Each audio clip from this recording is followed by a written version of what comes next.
I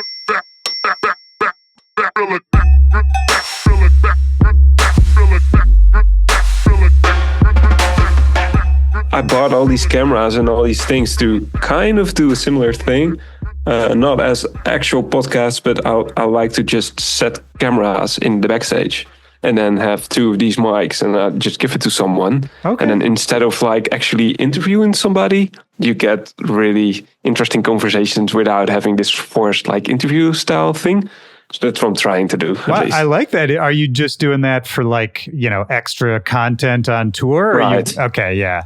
Yeah. Because I mean, just that's the backstage conversation thing. I thought about that when I started this podcast too. I mean, because if you wanted to it would be extra work, but like that, I think would be a really interesting series of just like, what DJs and producers and artists talk about backstage, what that environment is like. Because I always think people don't realize it's so different backstage than what it is on stage, Yeah, especially with this tour because, I just did 4 shows for this tour. For instance, the last show we did in Orlando, there was this really kind hospitality girl, and she came in like, "Oh, do you want some more beers or some more vodka, or we can get this for you and that?" And we're like, "No, we're fine, we're good. Just some water is fine, and maybe some fruit and stuff." And we're like, the easiest guests ever, It's just 3 guys on a laptop drinking water, talking about parameters and plugins and stuff.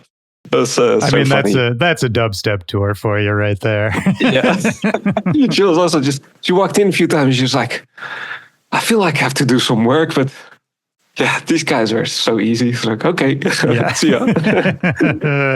Once the laptops come out, it's pretty much that's going to be the party, Yeah, that's so fun. And am I right that this is your first like real US tour? Yeah, it is. Yeah, like I said, first let's kick off. Thanks for having me. Oh, dude, absolutely. Yeah, sorry, I didn't mean to just like jump in. I was stoked to talk to you, but thank you for being here, man. I'm excited to talk to you. Thank you for taking the time. Yeah, it's super awesome to be on a talk show like this because, like you said, it's my first time in America. And so it's actually my 5th day, as we just did 4 shows, and I flew in 1 day in advance just to catch up with jet lag a little bit. So you can hear by my throat, like we just had 4 shows, so I'm a little bit sore. Yeah. And no worries. My voice is a little raspy right now too. We're on the same page. Yeah, I brought like a full pack of Strepsils. I don't know if you have this. No, I don't know that. Yeah, it's kind of like a candy for your throat, and it like makes it a little less rough on the edges. And, that's good, man. I feel like that's one thing nobody teaches DJs, because when I started DJing, I was DJing for a lot of rappers, and so I was like hype man, also backing them up on the mic. And for like the first year of that, I would lose my voice at every show because I never really learned like proper mic technique and how you should breathe, and like you try to push from your diaphragm instead of your throat, all that kind of stuff. I never learned any of it. I feel like I'm still bad at it. Well, I mean, it's also something you don't do at home. You're not in your shower shouting like, "Hey, how are you feeling? Make some noise." So the only time when you do that's when you're on a show and they're like a shitload of people and a lot of noise. So you feel like you also have to talk really loud. Well, eventually you probably don't even have to because they can just turn up the volume. But that's part of, I don't know if you do this, but for me, when I sound check now, I always get some of the mic like in my monitors, and I always have to tell them like, put like a lot of my own mic in my monitors because it needs to be so loud that I don't even think about shouting, right? Because otherwise I'll just lose my voice immediately. I think they turn it down on purpose because otherwise you'll get lots of feedback. That's the problem. Leave it on, but I get what you mean. If you hear yourself crazy loud and you're like, oh, yeah, you spook yourself. Yeah, like, exactly. Okay. Yeah, I have to like trick my own brain. But I agree with what you're saying with like this whole show thing and like nobody learns you things. Like Yeah, I mean, it's my first time in the States, but I'm doing music for quite a long time. And I had this discussion as well with the other artists, because I said we don't really like drink on this tour, especially because Val, so like Virtual Riot, he's like trying to sober up a little bit. So we're like, oh, no matter, we join, like. This is the Virtual Riot tour you're on right now? Yes. Yeah. So, we're on the Virtual Riot tour, the Stealing Fire tour. Nice. With Ranks, myself, and then direct support, depending on which date we're playing. Which is super cool, man. I mean, we've just done it for 4 days, and they're already become like one of my best friends. I mean, I spoke to Virtual Riot multiple times already, but like to be with him like all the time is just so awesome. He's a cool dude. I mean, he's been on this podcast, and that's the one and only time I've ever talked to him. But okay. we had a great time, and he's just an interesting dude. He's so down to earth, and like he knows so much, not just even for music, but it was the same as like, for instance, I spoke about, I don't know how we end up in this conversation, but I was talking about Magic cards. And he was like, no way, dude, you play Magic? I'm like, yeah. Oh, let's play around today. Like, grab your phone. Like, while you're in Minneapolis, we should go to like a Magic the Gathering meeting and like play a set there. I was like, okay, sure, it's sick. Yeah. So, like, he knows so much stuff. It's like super interesting to talk with him. That's great, not just about music. But yeah, I get stoked when you find those connections. I love playing Magic too. I played a lot when I was a kid, and just recently got back into it just enough to like, just like I'll do like a draft with my other friends who like Magic if we're ever in the same city, like once a year, that kind of thing, Nice, yeah. But I'll probably get kicked ass, but same like you. I played it when I was a kid, and I totally forgot about it. And then when my mom was renovating the house like a month ago or something, she was like, oh yeah, I found this big stack of cards and stuff. Do you still want this? I was like, what is it? This Pokemon cards? No, she's like, it's Magic. Oh, right. So I forgot about that. Do you have some like valuable older cards?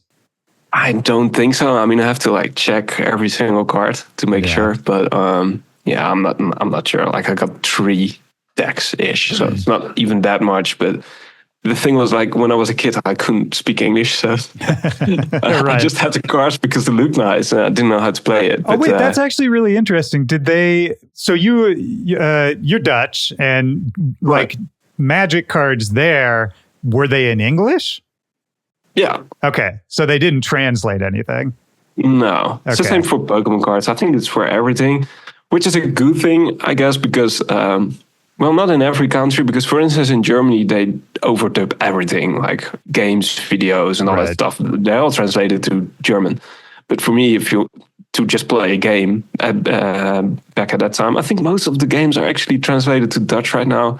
But most of that stuff was just English. So when I kind of got involved in like playing games and card games and watching movies, it took me like 2 years or something, and you already know the basics of English. So that's a nice thing, I guess. Yeah. Did you learn English in school, or how did you learn English?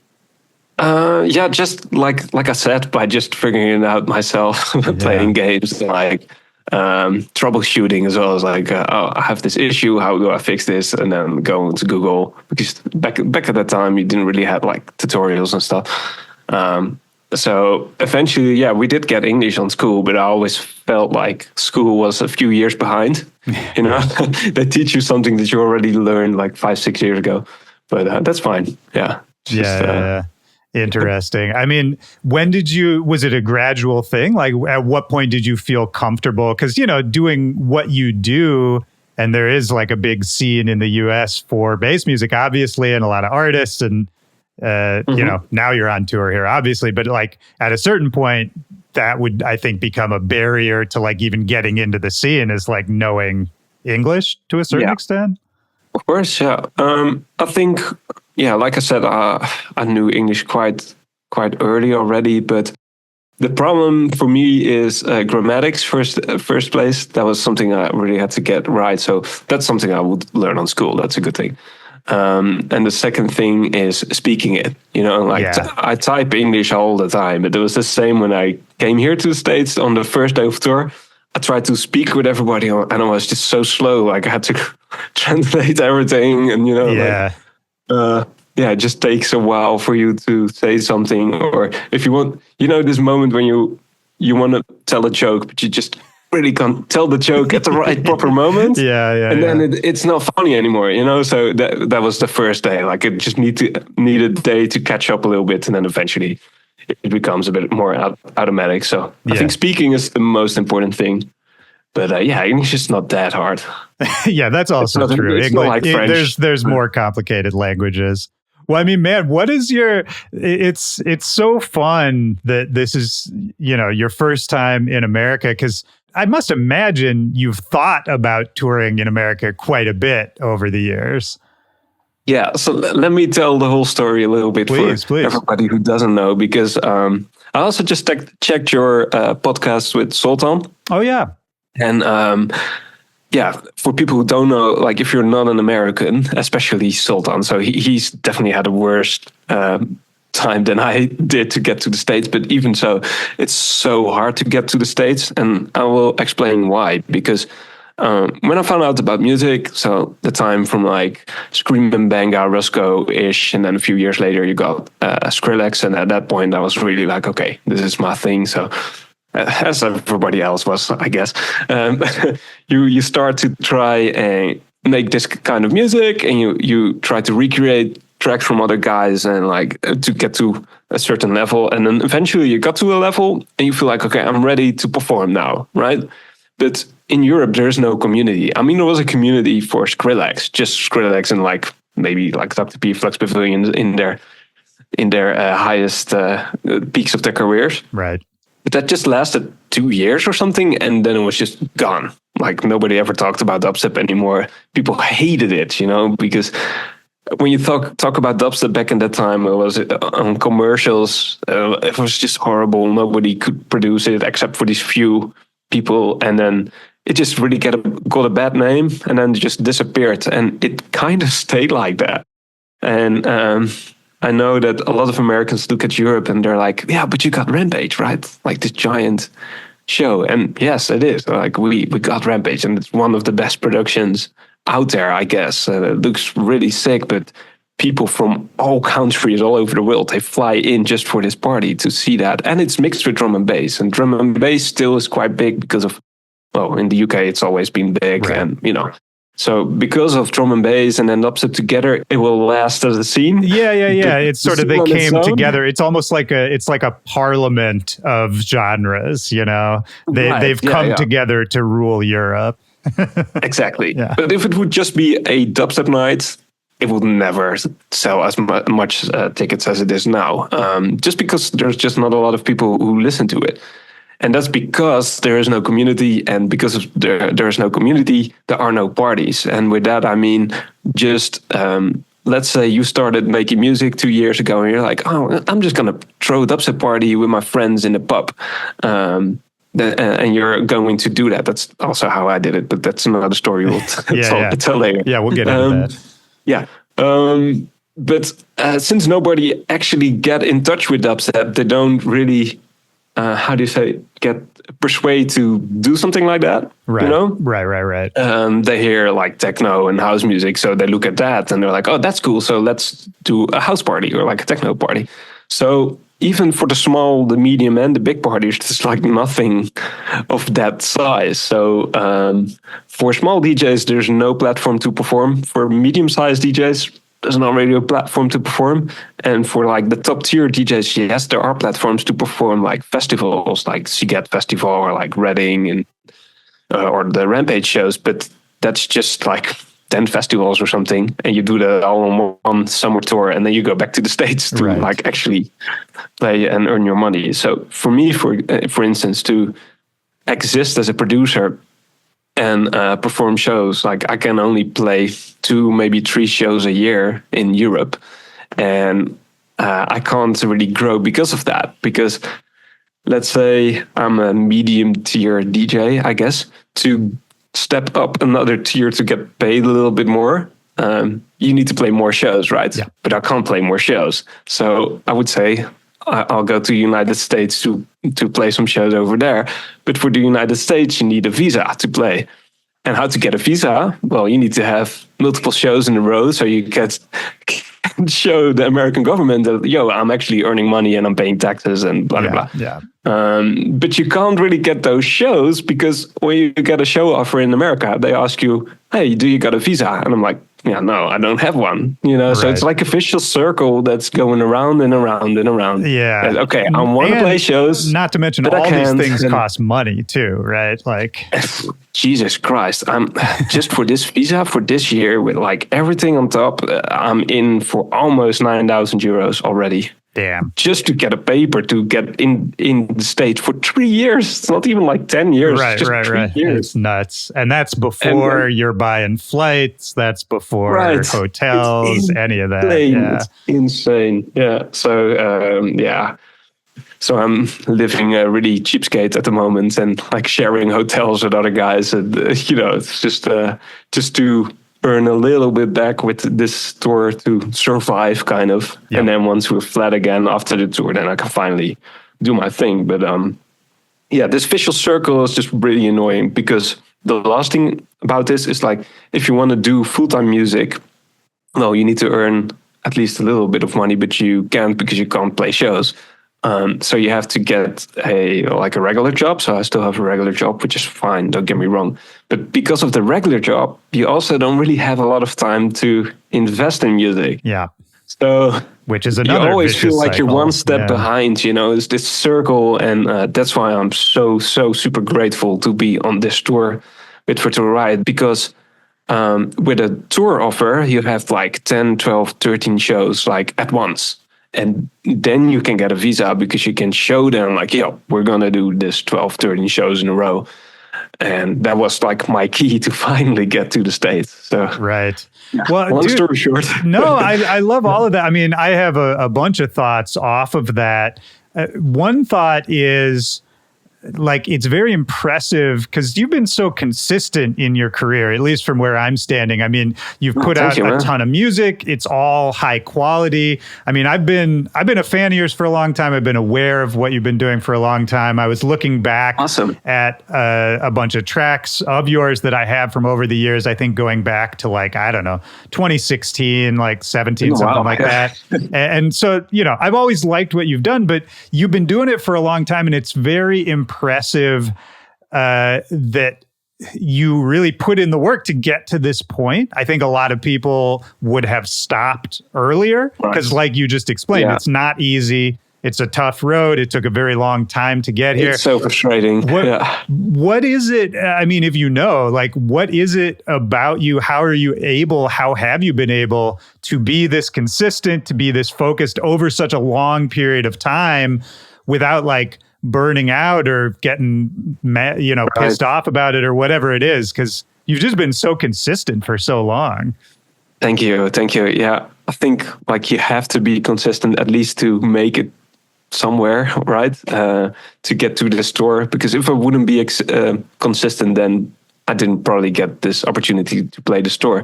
So I knew that I had to do this, but it's very frustrating. And like I said, sometimes I get very angry at the fact that you see so many artists kicking off who just started 1-2 years in their career, and they're like, oh, US tour and blah, blah, blah. And you're like, waiting for the right moment. And so that is really frustrating. But and it's also kind of frustrating, and it's also my own stubbornness, I guess. But everybody in Europe, they're just saying me why are you making dubstep? Yeah. Over there, it really looks like you're making this genre that 50 people will listen to in an entire year. They look at you like, are you insane or something? Right. You're in the Netherlands. Why don't you play house music? You're gonna get booked all over the place, and that's true. So that's what I'm saying. I'm just really stubborn in that sense, I guess. I mean, stubbornness is that.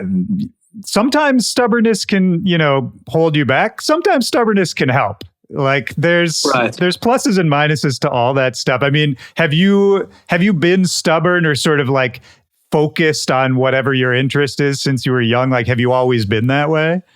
Yeah, I guess that's what I was about to say. Is it's easy for me to say I'm not doing it for the money, because if I would just change something else. Yeah. I'm stubborn just because I just really love making this kind of music. I feel like I have something to bring to the scene and the community sound-wise that nobody else has at this as of this moment. Well, maybe Oliver's, like, we're really close in terms of like sound-wise and like what we want to do. But yeah, I almost feel like it's my task to contribute with my music to the scene, so people have other options to listen to within the genre. Yeah, well, I love that. I mean, I was listening to a bunch of your music earlier today, getting ready for this, and I wrote down a bunch of notes about your particular style, the way you write music. It's super disorganized. I don't know if I have like a main point for it, but it's like, it is unique. And I was sort of trying to figure out why I thought it was unique. But I do agree with you that, yeah, I think you have sort of a singular voice in bass music. For me, like, what it is I guess a couple things. And you tell me if any of this connects for you. But for me, it was like a lot of your music is kind of riff based to me, almost like guitar, the way like a rock band would write a riff on a guitar.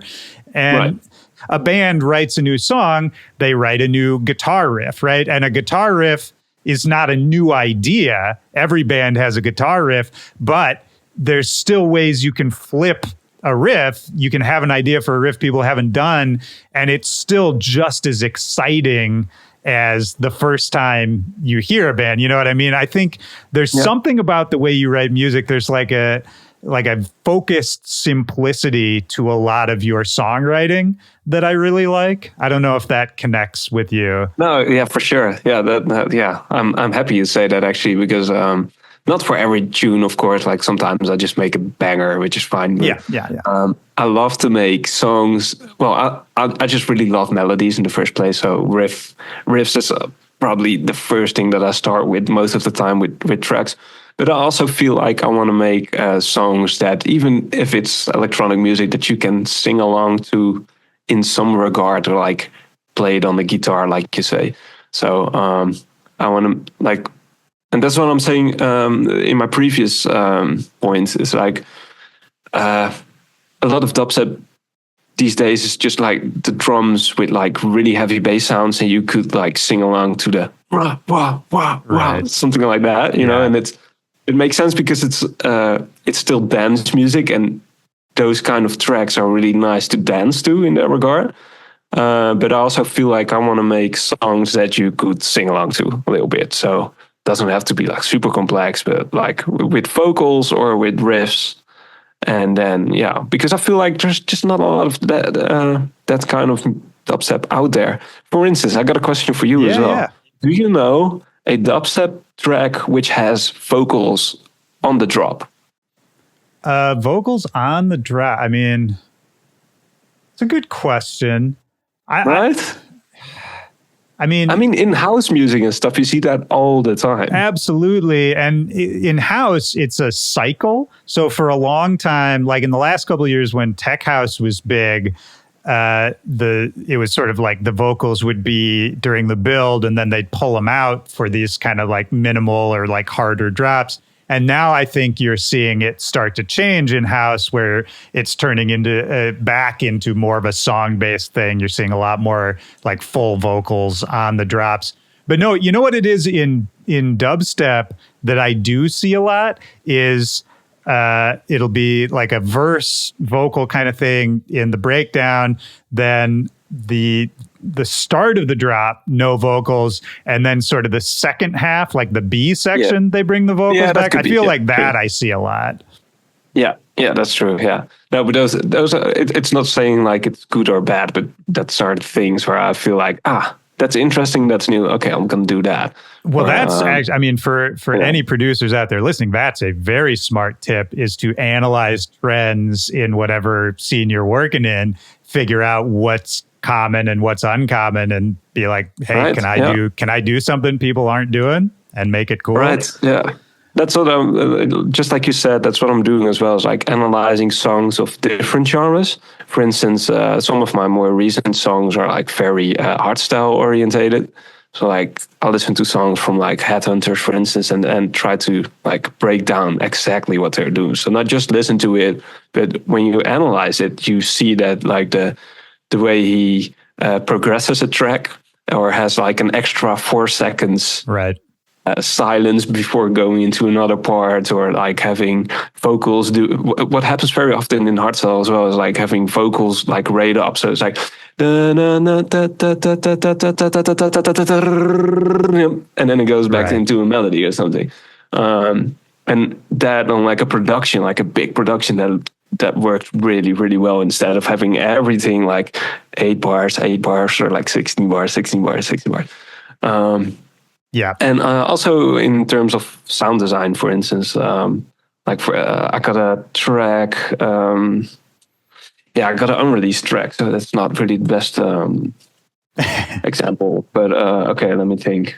I also got a track called Higher, for instance, and there it drops with a hardstyle kick for 4 counts, and then it goes straight back into dubstep. I listened to that earlier today. Yeah. Okay, yeah. Well, keeping like the hardstyle kick as the bass sound, if that makes sense. So I removed the transient of the kick, and then from the tail of the kick, I made a bass out of that. So it still sounds like it's the same thing, but you just change up the groove, which if you just listen to that in a mix and you're like in the venue and it changes from like hardstyle to dubstep within a few seconds, you're like, whoa, what? Yeah. And every time I play it, I get a crowd reaction from people being like, oh, you know, like they didn't expect that. No, That's so cool. It's so cool. I agree. And this is another thing I wrote down about your production when I was listening back was you're great at sound design and engineering and the more technical side of production. But what I like about a lot of your music is that is often not the focus. Because I think a lot of times in bass music, someone who's really talented at sound design, it ends up becoming the focus of the track is just like, look at this crazy sound I made. Whereas I feel like for you, it's often more times just a tool to get to whatever musical idea you're hearing. Exactly. Yeah. Does that sound right? No. Yeah, exactly. No, and that's why I try to stuck to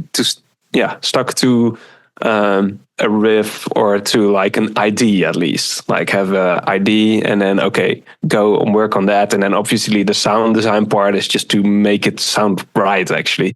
But I also had this conversation with Virtual Riot when we just started the store. Like the first thing we did was opening laptops, and he was like showing me, oh, you need to do this for sound design and that and this and that.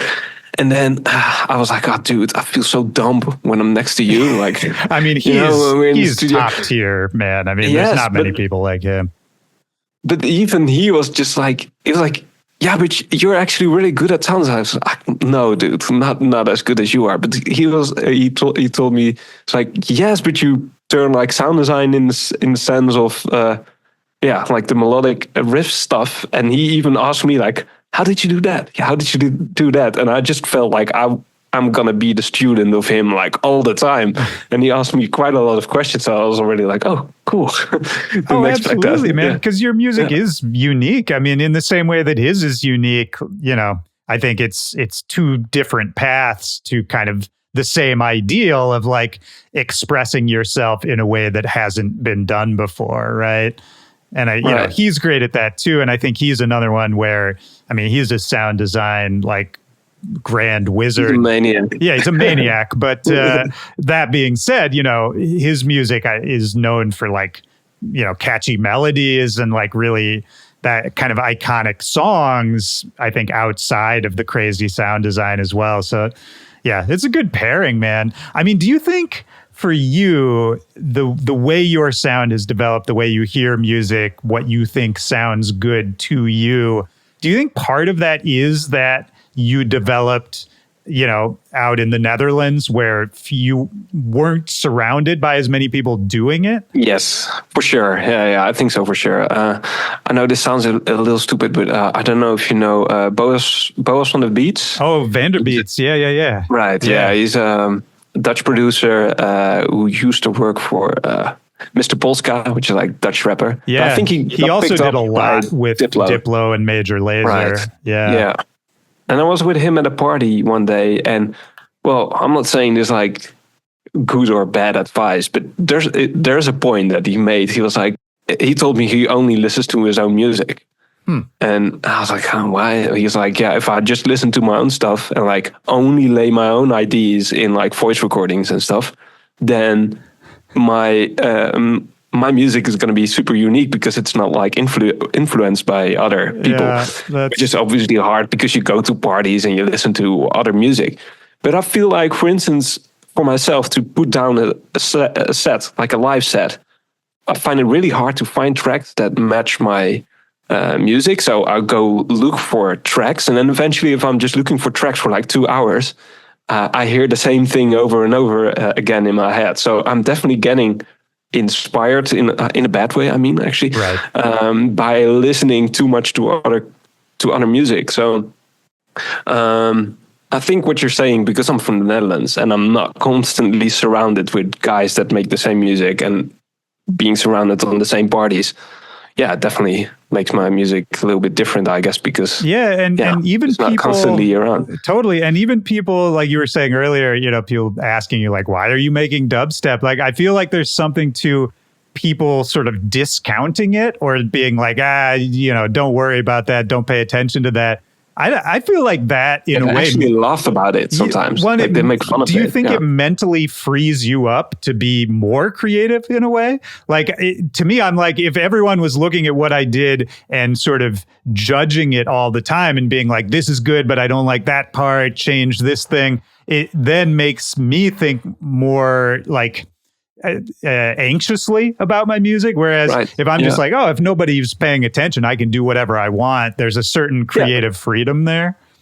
Yes, but you need to have a little bit of that, but you also don't need to lose like your, how do you say? Like you need to still focus on a certain niche, obviously. Of course. So, okay, let's put it this way. I used to care a lot. Like when I started off as a producer, like I said, I tried to like recreate tracks from Skrillex or something, just like actually recreating those tracks at first to get to a certain like skill. I tried to be sounding like similar. Obviously, I wasn't as good as they are and still am not. But eventually I got my tools and like got my thing ready and I started to make my own tracks and then I put them out and everybody commented like, oh, another Skrillex ripoff. This is like the next thing we heard already. And first I was like super, how do you say, like offended, being like, oh yeah, but I made this and this is like my baby. But then over the years you start to realize like, yeah, well, that doesn't really matter because I'm still like copying someone, you know? And then this is something that everybody would say, I guess, but it definitely takes some balls and like finding the right niche to just do what you want. But like I said, still set boundaries to yourself, because doing what you want doesn't mean like I'll make a house song tomorrow and then I'll do a drum and bass song the next day and then, you know. So I found this way, like you said, like for me, personally, I felt like, okay, so what do I really want to do? Like what's my goal to bring to music, you know? And I felt, okay, I love dubstep in terms of like the drums and the tempo, but I feel like there's so much more that people can do with that. Because, for instance, if you take drum and bass, you have like neuro, so it's like really heavy stuff, but you also have liquid, which is like vibey stuff. Then you have the more poppy drum and bass, you have the jungle. Like there's so many different niches within one genre. And with dubstep, you only have like 2, 3. It's either super deep or super heavy, or it's like really like EDM. EDM like style, kind of poppy, you know? Exactly. But I mean, there's nothing in between. And to me, dubstep is just a BPM and drums. And then what else you will put on there is your thing. That. You know? I love that. And I mean, I think for you, it's like another thing I really like about a lot of your music is that a lot of it is very high energy, but it's not like angry, aggressive energy. Yeah, and that's a hard thing to do, though. No, totally. And I think that's another sort of subgenre of bass music that isn't always explored, especially not in like the American dubstep scene, where so much of it is about just like how hard can you go, the aggression of it. Yeah. And there's nothing wrong with that, but I will say, just as someone who's been watching that scene for a long time, like I'm kind of tired of it. So it's very refreshing when I hear someone like you or many others like doing something that's still high energy, still a lot of the same elements, but just with a different perspective, a different vibe to it. It's very refreshing. Thanks. Yeah. I'm glad you say that, because there's two things about this. Because there's no parties in the Netherlands, at the moments where I get to perform, the people that go to these parties, they're looking to lose their shit for like months to get to this party. So when I'm start playing there, all they want me to play is like the heaviest shit ever. That was the first thing that I realized when I came to the States, and I thought it would be all the other way around. But I start playing like my more melodic songs, and people actually really enjoy that. And after the show, I just start talking with fans, and fans were like, dude, you don't really have to throw in like the heaviest bangers and stuff. Just play your music, because everybody that goes to the shows, they actually want to hear your music because nobody else is playing that. And then I was like, oh yeah, that makes so much sense. Just like you said, it's like if you listen to this scene for years, and there's parties here like every weekend. And the crowd, the crowd like is educated to a certain extent. Yeah, that so must really be fun too to go play shows. Music. Have you had that experience yet in the shows you've played so far, of like people being excited that you're there for the first time, like ready to hear your tunes? No, it's totally the other way around. I mean, obviously, there are some like diehard fans when I play shows somewhere in Europe, but they're always just like a handful. Oh, sorry, no, I meant here in the States. Oh, in the States, totally. Like everybody was just, I got so much love. I didn't really expect that, but that's great.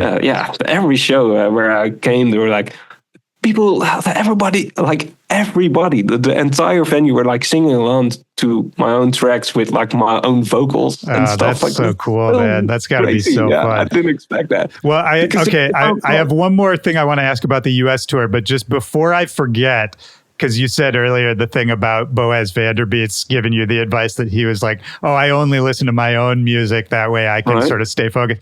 That makes sense. It's not a terrible idea. But if you were him, only listening to his music, which is so crazy, is the funniest idea to me, that would be the only music you ever listen to. Because his music, he's an incredible producer, but his music is insane. A lot of it is like completely obnoxious in a great way, but I cannot imagine some countries would like torture somebody by playing nothing but his music for 24 hours. That's the funniest idea to me. I don't think you should take that advice for like 100%, but it does make sense to a certain degree. Totally. And I'm very much not shitting on him. I'm a huge fan of his, but that's just the funniest idea to me, is the only music you listen to in your life is his music. Is so funny. And on top of that, there's also this thing which works for producers, but also in terms of samples, but also for producers that just make songs.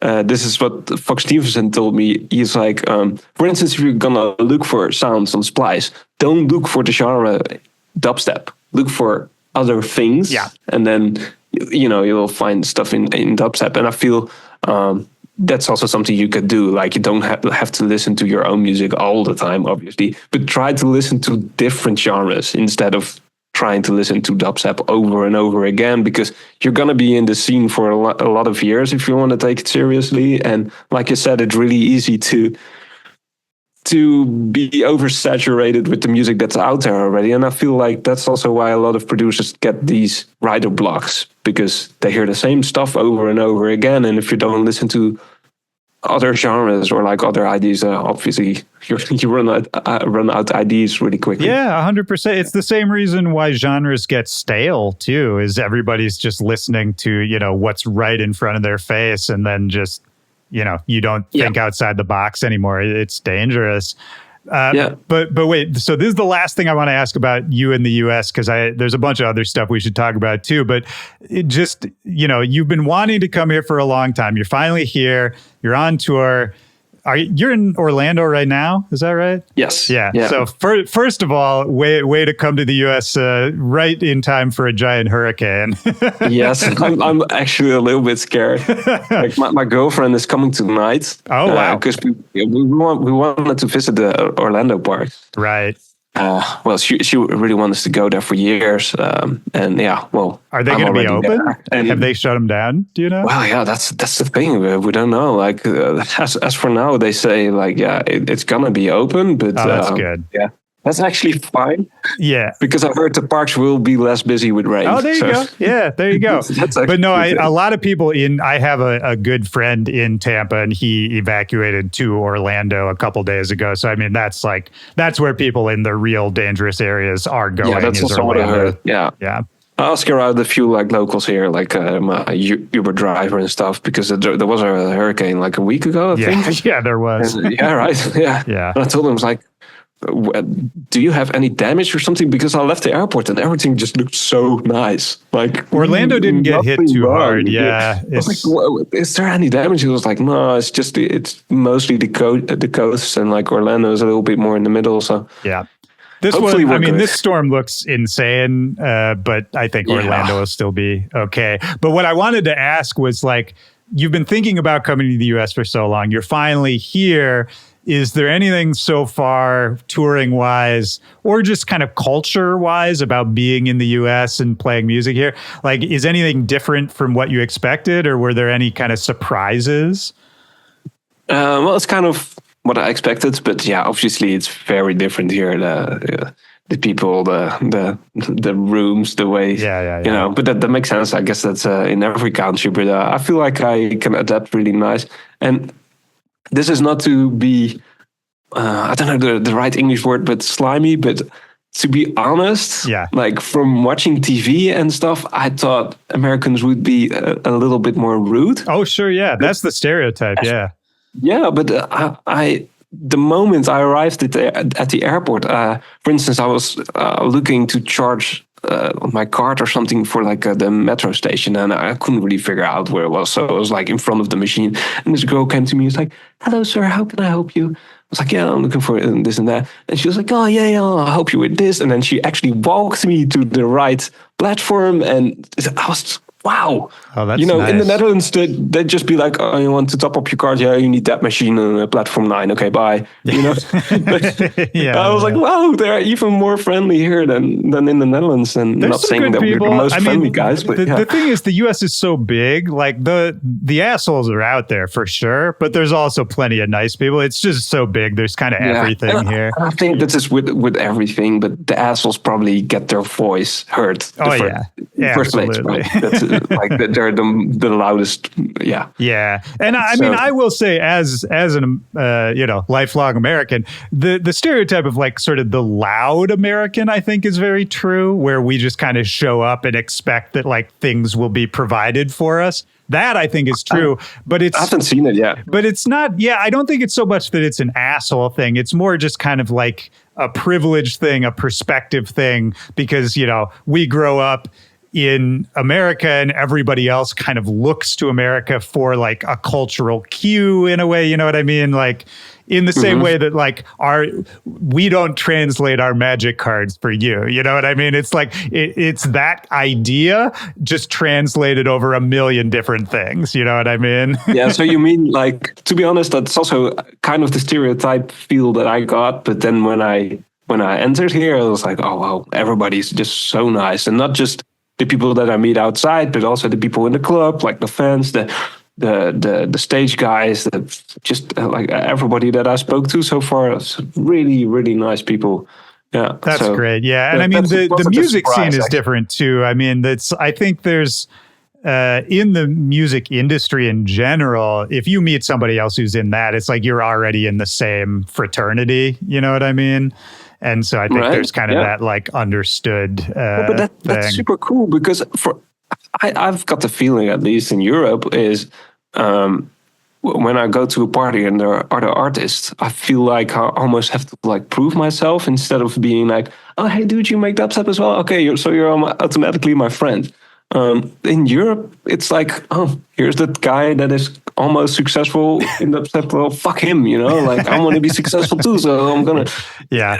Yeah. Don't get me wrong, we have some of those people in the States. Sure, too. I guess it's everywhere, but I feel like, well, maybe it's, like I said, I'm on tour with Virtual Riot, and he's like one of the nicest guys. Yeah, you're with good people. And he's surrounded with good people, so maybe it's not the right, how do you say, the way to balance it out. In the Netherlands, sometimes I just really feel this toxic competition, which is also good sometimes, but sometimes, but they can be stressful too. And I mean, the Netherlands is interesting. I can Dutch people in general, I'm fascinated by. Dutch people, very nice people. I've had nothing but great experiences, but there's like a certain something, like a certain quirkiness where it's like, maybe it's the sense of humor, maybe it's something else.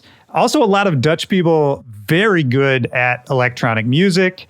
And that's strange, right? The Netherlands has a long history with dance music that I've never fully understood, like where that comes from or why you guys are so good at it.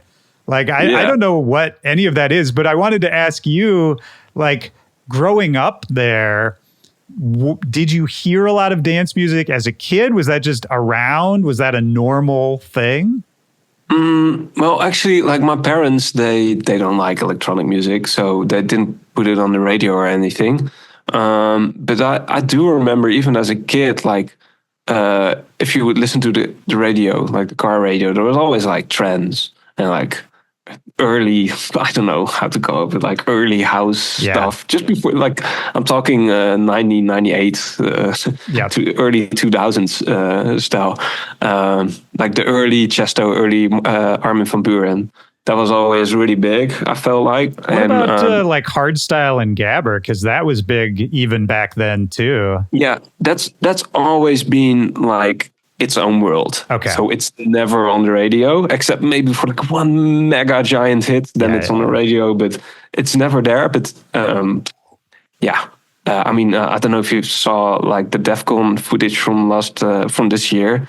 It's like, I don't know, like 100,000 people on the main stage. It's crazy. I didn't see this year, but like I've been aware. I mean, when I was like late 90s, early 2000s, I was buying gabber like mail order from the Netherlands, like on vinyl and looking at the parties out there. And even back then, I mean, it was such a crazy, to me, that's like what the Netherlands was like this insane extreme music, It's funny. It's really an island on its own, the whole hardstyle thing, because I think everybody knows about it, but like the general people that just, go to work and like listen to pop music, they don't feel like fully want to acknowledge it because I don't know. I think they're a little bit ashamed for it because it has like this culture thing. So they try to do like it doesn't exist. Yeah. But then eventually, like there's this giant scene and everybody in the Netherlands knows about it. And there's just a lot of people going to these parties. So I think that's still one of the biggest scenes. And it's the same with house. Like we're just super spoiled. Like you could go every week to like a Martin Garrix or Don Diablo or like the Headhunters, or he quit doing shows, but that size of artists. I'm sure you can see like 20 of that size artists in the Netherlands like every week. So, but I guess to answer your question about that Dutch people are good in dance music, I think that's just this whole community thing. I mean, Tiesto was the first guy to ever play a stadium show, the Olympics game, right? And then, he is from Breda, I think. And then you have, for instance, Hartwell, who is also from Breda. So if you become a bigger artist like Hartwell, then you get to meet Tiesto someday because, you're from the same city. You're probably going to play the same venue sometimes. So you meet and, hey, you do a collab together and boom, you got a collab with Tiesto and boom, you're a big name. And I guess that's what's happening with bass music in America right now. It's a little different in size, but it's very comparable in terms of like how this community works. If you're a good friend of Jeff Excision and you got a collab with him and you play Lost Lands main stage, you're it doesn't take long until you're a pretty big DJ, I guess, right? And well, that's the same thing like we discussed earlier in this podcast. Like I'm the only dubstep producer in the Netherlands. I feel like, at least for my style, I'm sure you have a few guys, but they're like really, really, really heavy. So it's not like guys I would collab with. So yeah, I feel like I'm on my own. So it's like really hard to meet people. And then when you don't meet people, you don't get to play like random back-to-backs with them or do collabs. And, you know, it just makes it really easy when you have a community around and then have people who support you. Yeah, absolutely. Right. Well, I mean, how did you start making connections for yourself since you didn't have anyone else like physically there? Yeah, no, of course. I remember, well, first, okay, let me start at the very first thing. Please. First, I heard about this music and I loved it. And I was still a drummer back then. I wanted to, do something with bands, but I never found the right people. And well, I wanted to do this, but never really took off the ground. How old were you when you were drumming? Well, I started when I was like 8 or something. And I think I was around the age of 14 when I figured out about this like dubstep, drum and bass stuff. And then a friend of mine who was a little bit older, he's like 10 years older or something. The both of us were like, well, we just want to party to this music, but there's no music like that in our town. Like, I don't have a driver license and stuff. Right. And like, and wait, sorry, I got to ask also, what town did you grow up in? Roosendaal, which is on the border of the Netherlands and Belgium. Okay. It's not a big city. It's just like in the middle of nowhere. What's actually. Like, but, is it known for anything? Does it have like, is the character of the city a particular? No, it's a city of, I think, 35,000 inhabitants. It has like 2 schools or something. It's just a city that people live in, and that's it. Okay. So yeah, there's obviously no parties, no clubs or anything. And we were like, well, we still want to hear this music when we go out. So we went to this local pub with a max capacity of like 150 people. Yeah. And we were like, yo, we want to play this music on like a Saturday night. Is that cool? And they were like, yeah, sure. Here you have a budget for 300 euros. Make it work. So, okay, cool. We'll do that. And then a friend of me got CDGs and we asked some friends who knew DJ, like, hey, do you want to play this kind of music? Because we want to do that. It's like, okay, cool. And then my friend was like, well, I can DJ. You're a drummer. I'm sure you can DJ as well. I was like, well, I've never done this before, but he was like, yeah, come to my house. I'll show you how it works. And eventually, yeah, you do it 2 or 3 times. And he was like, okay, you're on the lineup now. Like, we're going to play. Nice. And then we did this party for 30 people or something, 40 people. But they all loved it because, well, we were the first ones to ever throw a party with that kind of music in the city. So, from mouth to mouth, it started to grow and grow. And then, the second edition, we had about 80 people. And then the third edition, we had 200 people. But like I said, the max capacity for the venue was 150. That's good. So it was just way, way, way too crowded. And then at one point, there was a guy who visited the party from a bigger venue. And he started talking to me on that night. And he was like, yo, this is awesome, and you need a bigger venue. Do you want to throw it at our place, which was like a venue for 800 people or something? I'm like, okay, sure, let's do that. And then we did parties for around 500-600 people. Booked Aptic for 400 euros. Oh, nice. Something. That's fun. That time and age. He must have been early in his career too. Yeah, that was like super early. Yeah. We booked some cool artists.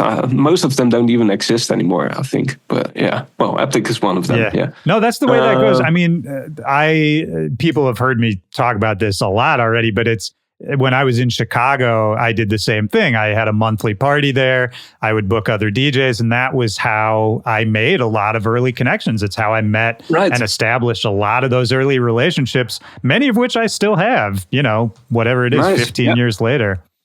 Same thing, yeah. And obviously you still need to fill the rest of the room because you're going to pay one artist with all of your budget because you don't get a lot of budget. Yeah. And then, you still need to fill those time slots. So you're going to look 50 kilometers, are like 25 miles away to another city. They're also throwing a dubstep party. Who's playing there? There are locals as well. Oh, you want to play at my party? It's like, sure, okay.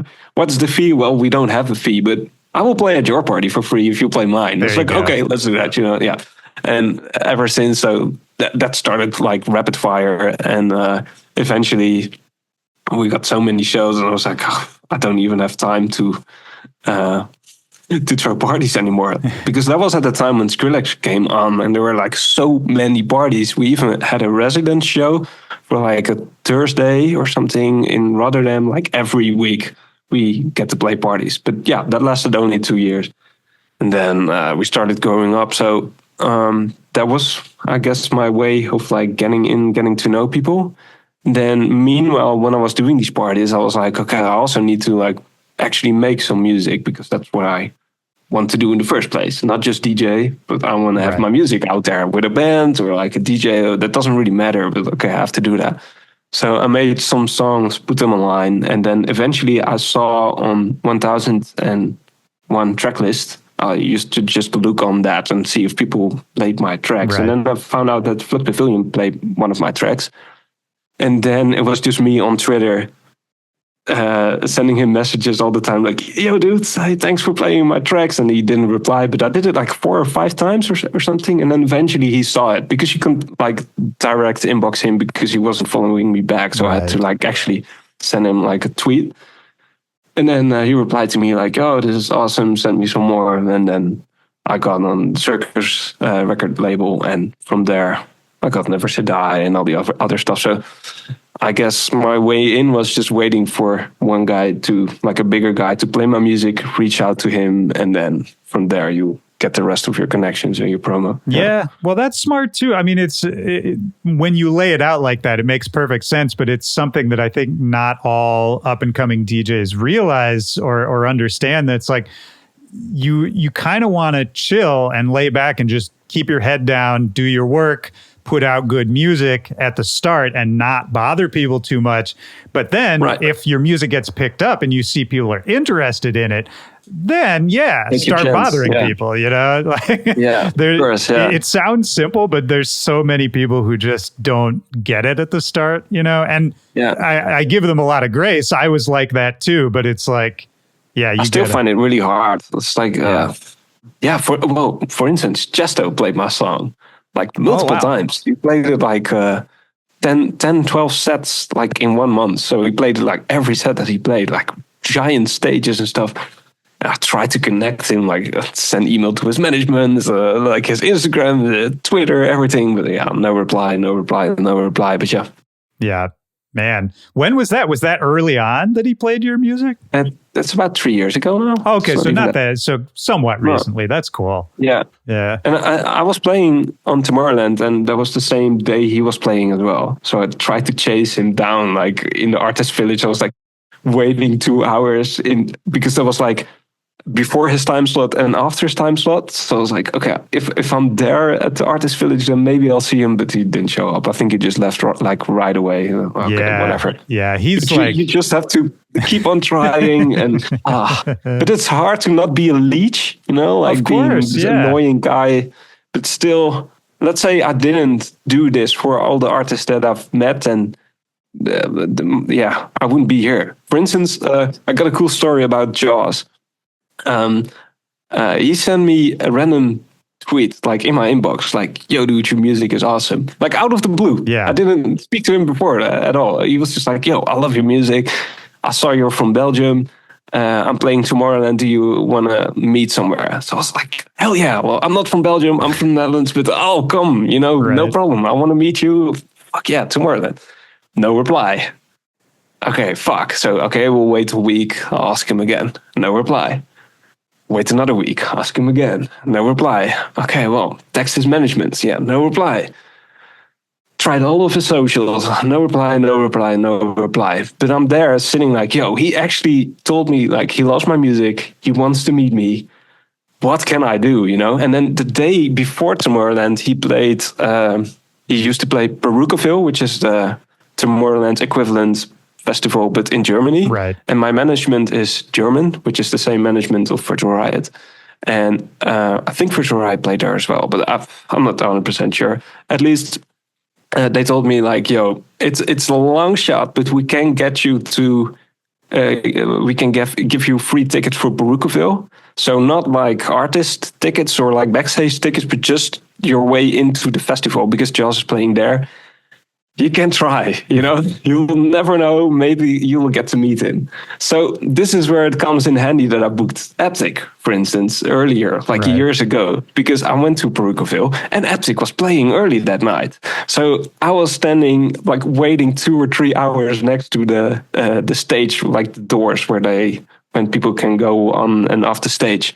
And he played the set, and I was just waiting and waiting there. And then eventually he passed that gate. I was like, "Hey, dude, you remember?" And it's like, "Oh, Frankie, yeah, nice. Okay, you want to join me in backstage?" Like, "Oh, yes, but I don't got a ticket." It's like, "Yeah, don't worry, I'll fix that for you." And so he let me in, but I didn't get a wristband. I just had to come with him, so I couldn't leave. And that was like 1 in the afternoon or something. And Joss was up at like 10 or something.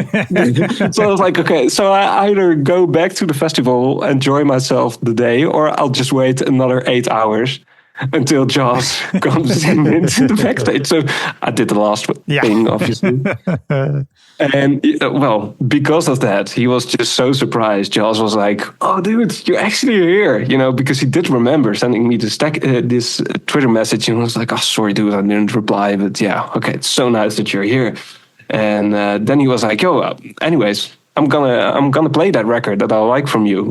Do you want to come on stage with me when I play the record?" I was like, "Fuck yes!" So we played on that same night. We played the main stage, and he played my record for like 15,000 people or something. Huge. And then I had this connection with him. We had this moment together. Then I got his phone number, and then eventually we also did a record together, which is out now. So. I also really liked the remix you did. Maybe was it with Oliver's for him? Yeah. Yeah, that's also I like that one a lot too. But I love that story, man, because that's it's relatable for anyone, for any up and comers. Yeah. I mean, I've certainly. I could have just not go to the festival because I had to get there, like pay the flights, pay a hotel. It was a huge risk, and I'm very lucky that I got to go backstage, but eventually that worked out for me, Yeah, so. And you had to wait around, and it was weird, and you probably felt awkward about it. But like sometimes you got to do that kind of thing. It's like, you got to take chances, and it's more that's what I think people don't understand is it's rather than like bothering a bunch of people all the time. It's more about like pick your spots, take that chance. But, if you can do it without bothering someone, then if it doesn't work out, there's kind of no loss, Yeah, or try to do something in return for them. For instance, I got this tour now with Virtual Riot, and I brought 2 of my cameras and like some audio recording equipment and stuff, just so I can record my own sets, right? Like, so I have a camera on the balcony, for instance, and then a camera at the DJ booth, and I can have like a multicam thing, so I can upload that new content. But Virtual Riot doesn't have that. And it's his show. Like they got a laser guy, they got a VJ guy. Like it's a team of 5 guys, and they put on like a really, really good show. So I told Carmen, which is the tour manager, like, "Yo, if you want to, I can record full sets for you and like edit it for you, put it on YouTube." And she's like, "Oh, that's so nice," because that's a lot of work, and usually it's quite expensive. But I got all the gear, I can just do that for them. So obviously it doesn't work out for every show because sometimes I play right after Virtual Riot and then I have to change batteries. So then, I can just only record my own set or theirs. But so I did that for Orlando, and that's what I was really editing. Nice. I mean, that's right now. That's above and beyond. I can do that man. as a return. Yeah, that's above and beyond. That's really nice of you to do. And I'm sure that means a lot to him and his team. The way you talk about this, the way you think about this, we've talked about that you've been doing it for a long time now. Like, have you just always had this personality where you can kind of be pretty level-headed about this kind of stuff? I'm not 100% sure what you mean. Level-headed? I don't know. Like, just calm and like focused, but not.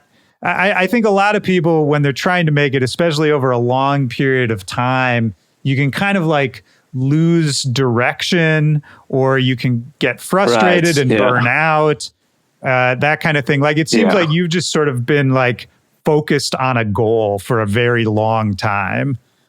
Yeah, I used to be. I don't actually know why. like what's driving me this way. But yeah, like I said, I just feel like this is my task, and that's crazy because one of my main goals is to go to the US, and now that I'm in the US, I'm like, okay, well, what's the next goal? Right. You know, like I've been working to this goal for, I don't know, 12, 13 years, something like that. And now I'm there. It just feels really weird to not have that goal anymore. So now we can build up again. But no, for sure. I think during COVID, that was like the period where I felt just like, dude, why am I still doing this? You know, because I was already not playing a lot of shows before COVID. Like I said, like 2 or 3 a year maybe. And then, well, your revenue of Spotify and stuff for a track is about 20 euros or something. Right. For like a song, you know, and you spend, I don't know, months and months and months on songs and planning everything, making content, and dude, and then this whole COVID thing comes, and then you can't do anything, and then I also had like a really big private setback in the same period. That was like a moment where I felt like, oh, I'm not sure if I can actually do this anymore, physically and mentally. Like I was so drained, but well, you know, things get better, and yeah, like you said as well. I think I just always told myself, okay, at least try to be consistent. For instance, for this tour, as of the last 3 months, I don't have any time for music. Like a lot of things happened also privately, and also with like making content and stuff. I spent a lot of time with that, so I already knew that was probably going to happen. So like half a year ago or something, I felt like, okay, this tour's coming up. I need to make music now. I need to have that ready. So then once the time is there, I already have everything done. So for instance, for now, we have a release every month lined up. Everything's ready. Like, so if I don't make music for 3 months, I can still put out music. That's that's great. I mean, so, having a plan is important. Being able to execute on the plan is important. And I mean, you mentioned it earlier too, but you know, you're still working a day job as well, right? So I mean, you're like, that's crazy to me too, because you are so consistent. It's, I don't know, man. I mean, I have to imagine you don't have a ton of free time in general. No. Well, a funny thing, for instance, I have a home studio with speakers and stuff. And I use those speakers maybe once a month, maybe once in 2 months. But my thing is like when I go to work, it's an hour by train and it's an hour back. And I bring my laptop with me, and that's my majority of my working time. So you've got an hour commute and you work on the commute. That's smart. Yeah, so I have 2 hours a day that I know, like, okay, this is my moment, which actually works quite well, to be honest, because I know, like, I'm on the train. Okay, let's put on my laptop as quick as possibly because I got an hour, and I have to like get my shit done in this hour because I'm probably not going to have much more time than that. So that's not always nice. Like when you want to be creative, but to get stuff done, that's actually very nice. And then while I'm at work, I bounce the tracks out to my phone, like a 30, 40 seconds, whatever the whip is at that moment. And then while I'm at work and I'm visit the bathroom or something, I'll just quickly play it again on my phone.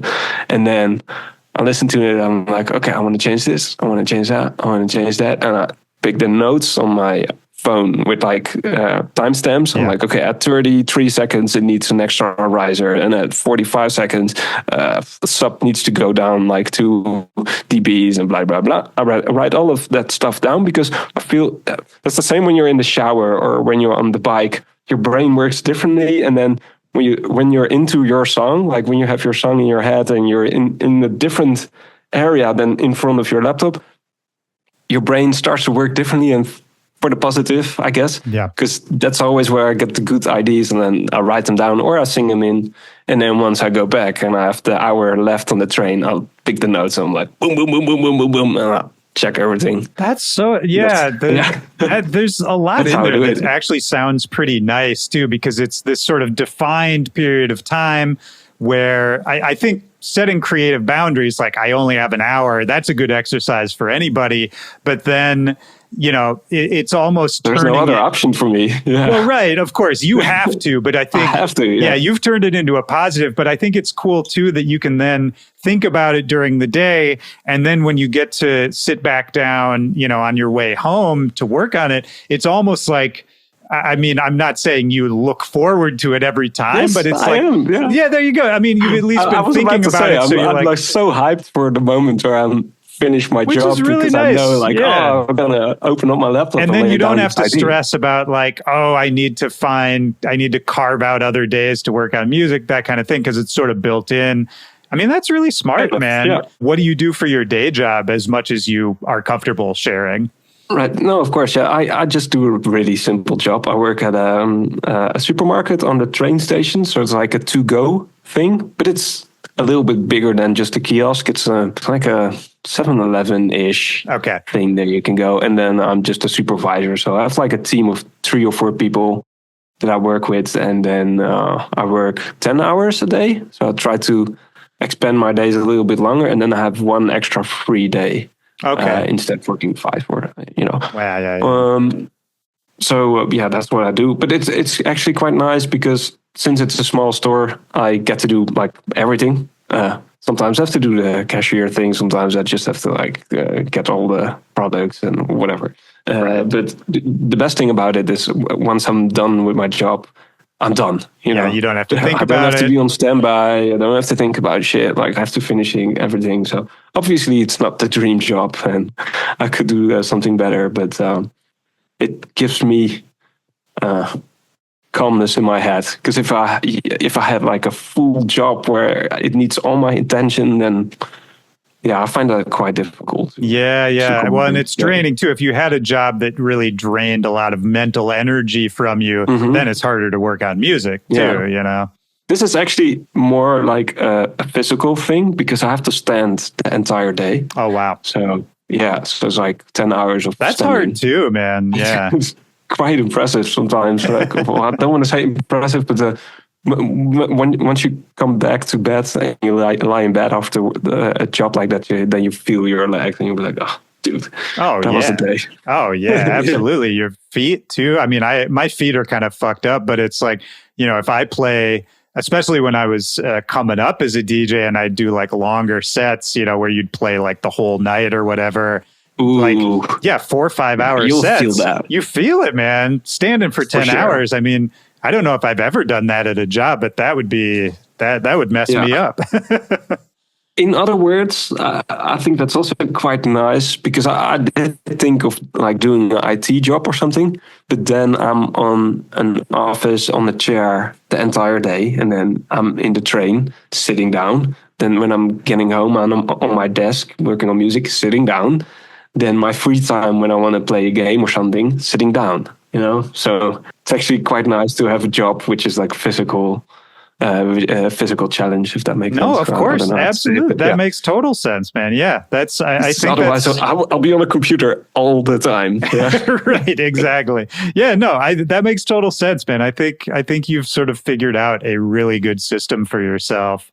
And I mean, talking about sorry for interrupting. The only thing I'm a little bit afraid for is like I did get my 2 months off now for this tour, which is exceptional. Like this is usually 3 weeks. That's like max that people can take. But it's probably not gonna stick. We're just probably gonna get more shows in in the next couple of months and years. So I have no idea how to figure that out. Yeah, we'll see. Yeah, that's definitely an upcoming it's a good kind of problem to have. And that's actually, it's related to what I was about to ask you is sort of, now that you're here in the States, you're touring, you got the visa, all that. I'm sure you and your team are thinking about doing more of that. And you were talking about how you've got a lot of music in the chamber ready to release. Like, where's your head at as far as just what you want to do next, where you're at musically? I mean, you're capable of making a lot of different, styles of music. Where's your head at now? Like, what are you thinking for what you want to do next? Honestly, I have no idea. Great. Yeah, no, like I said, this was one of my goals, and well, we're finally here. Like, and I'm living it. So I also like love to be in a moment and do this tour for 2 months. But yeah, I have no idea. It also depends on like how many shows I will get. If it's just like 2 shows in a weekend, then I can still like fly back and forth. Yeah. While still doing my job. But for instance, Oliver's, who is on the same agent as I am, he also had a daytime job, and I think he got to the States a year and a half ago for the first time, and he quit his job half a year ago. Right. He's like full-time shows. So I don't know. Maybe that's gonna happen. Maybe not. I have no clue. But yeah. What is going to happen though, like in terms of music, is I'm also planning between the tours, like between the shows I'm planning to go to LA and visit some artists' friends. So yeah. Should I call some names? Yeah, okay. I'm going to go back in studio with Nightmare. And I'm planning to do one with OK, one with Riot. I'm working on that track with Banga, which is that's crazy. Insane. Yeah, that's so cool. That's like really, I would love to hear it. The combination of your two sounds is really interesting to think about. He's such a big, how do you say? When I started, I used to listen to him. I don't know. He's an icon. Inspiration for me. Oh, yeah. So it's nice to work with him as well. But have you been to LA before? Nope. No. Okay. Well, like I said, I've never been to the States at all. Like, this is my 5th day, so everything is new to me. So wait, where have you been so far? You been in Florida? Have you been anywhere else? Yeah, so we started in Washington for 2 days to do sound check, and then the third in DC. Day, that's where I am. Right, in DC. Oh, really? Yeah, that's crazy. Okay, we should have read that. Yeah, I didn't know you guys were here. That's funny. Okay, yeah. So we did, Washington DC, and then the third day we did Webster Hall. In New York. So my third day ever in the United States was playing Webster Hall in New York, which is amazing. What did you think of New York? New York's, there's nowhere like it, man. No, well, yeah. To be honest, I didn't really. Well, we did Webster. The sound check, the last show, and then we went to the airport straight away after the show. So no sleep, then go into New York. And then I just slept the entire day in New York, and then still wanted to watch a little bit of the city, but we all planned on getting food together. So, yeah, I mean, I did see some of the city, but just a few streets. It's tough when you're touring. Unfortunately, I wish I could see a bit more of New York, but yeah. And then, Florida, Orlando. Nice. And then for the next, let's say 10 days, well, my girlfriend is coming, so we want to watch some of the Orlando parks. And then we do Madison and Pontiac. Okay, yeah, Madison and Pontiac's like right outside of Detroit, but Madison's a cool town too. Madison's really fun. I think you'll like it there. But it's great. I mean, man, the U.S. is so big. I'm so stoked for you to see a lot of it because it's too big. Like it should be a few different countries because it just doesn't make sense. Like you go place to place, they're not like each other at all. You know what I mean? No. Yeah, no, you can tell the difference already from New York and Orlando. That was like a 2.5-hour flight, and I felt like I went from a big like European city to like Jamaica or something. You know, it's like it's probably not the best comparison. I know what you mean. Yeah, there's some palm and also trees the weather. Such a big difference. Yeah. But it's good. We start west on tour, then we go to the center, and then we do a little bit of east of America. So I get to see quite a lot, I think. That's great, man. Well, I'm stoked for you to hang out in LA. That's its own bizarre little, world. And I don't know, man. I'm stoked you're here doing it. I really hope you have a great rest of your time in the States. And thanks, man. It's exciting, man. It's I have a lot of respect for what you do, what you've done, and it's very cool that you're here doing it. Yeah, I'm glad I'm finally have the option to do this because, like I said, without a tour option like this, it probably wasn't possible to do it. So I'm very, very grateful to to be able to do this. Well, dude, I mean, and thanks for having me, man. Dude, of course. Yeah, this has been great. I mean, is there anything else that's on your mind? Anything else we should get out there before we wrap it up? Well, the only thing is, like, if you want to see me play my music, come to the Steel Fire show from Virtual Riot and check out the dates that I'm playing. And hopefully I'll get to see you there. We'll get lots of new music to play. So that's going to be really fun. And yeah, Virtual Riot set, that's something which is really awesome to see as well. Yeah. So, yeah. Yeah, he's awesome. He's great. Tell him I said hi, by the way. I haven't talked to him in a long time, but I always like that dude. Cool. I will. Yeah. Nice. Yeah. I will. Yeah. And is he living in Minneapolis now, in Minnesota? Yeah, he lives in Minneapolis. That's what I thought. I was born and raised in Minneapolis. So when I heard he moved there, I was like, oh, that's cool. It's a cool town. Nice. Yeah. I'm also going in between shows. I'll go to Minneapolis as well to stay with his tour manager, Carmen. She has quite a big house, so I can stay there. And then hopefully I'll get to meet Val there, and then maybe we can work on some music. But hey, that'd be great, man. Well, enjoy Minneapolis. That's a great city too. I think you'll really like there. I will.